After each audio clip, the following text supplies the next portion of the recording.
आप सभी को मेरा नमस्कार। मैं विकास अनिल सराफ मध्य प्रदेश के ज़िला अशोकनगर से हूँ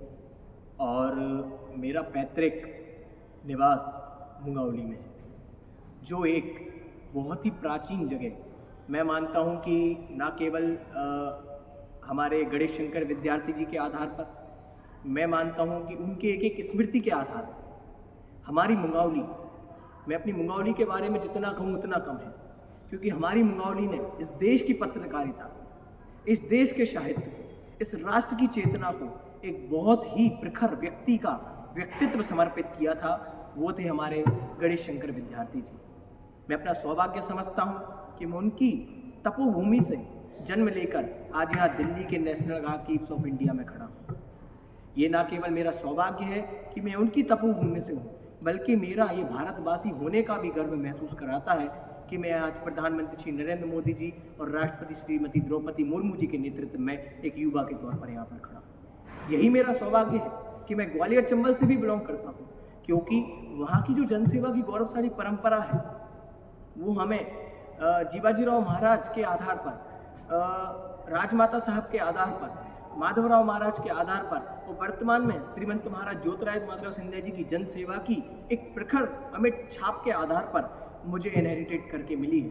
जिसको मैं मानता हूँ कि ग्वालियर चंबल मेरा परिवार है और ग्वालियर चंबल के जो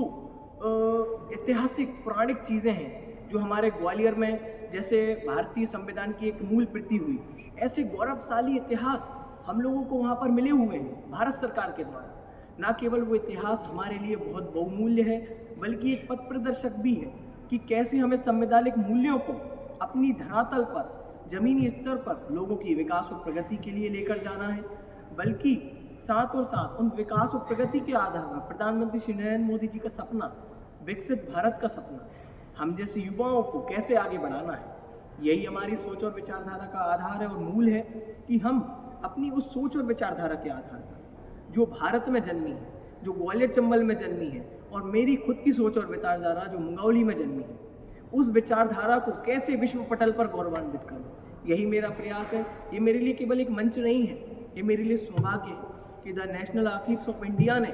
भारत के एक बहुत ही प्राचीन हिस्से को, चाहे वह छत्रपति शिवाजी महाराज की सोच और विचारधारा के आधार पर हिंदवी स्वराज की संरचना हो, चाहे वह संभाजी महाराज का त्याग और समर्पण हो, या चाहे वह ग्वालियर के हमारे रणोजीराव महाराज हों, या हमारे माधव महाराज हों,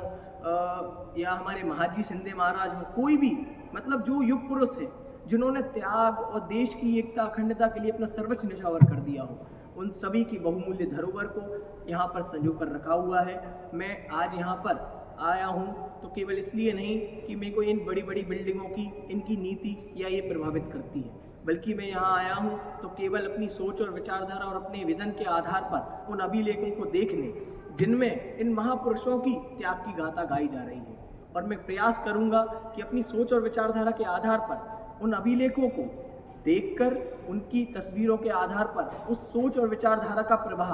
अंतिम पंक्ति के व्यक्ति तक करूं, जिससे आज का, वर्तमान,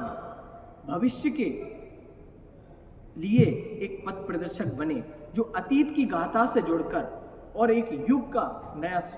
आरंभ करेगा। मैं पुनः अपनी बात को दोहराना चाहता हूं कि मैं केवल एक भारतीय हूं, मैं भारत माता के लिए जीता हूँ, भारत माता के लिए लिखता हूँ और भारत माता के लिए काम करता हूँ, एक कार्यकर्ता के रूप में। और यही मेरा सौभाग्य है कि मैं एक देश का सच्चा राष्ट्रवादी नागरिक हूँ। मैं आज यहाँ पर अनुमति देने के लिए the national archives of India की टीम को हृदय की गहराई से धन्यवाद अर्पित करना चाहता हूँ, जिन्होंने मुझे यहाँ आने की अनुमति दी और अपनी भाव प्रकट करने के लिए समय दिया। सभी का बहुत बहुत आभार और धन्यवाद। जय हिंद, जय भारत।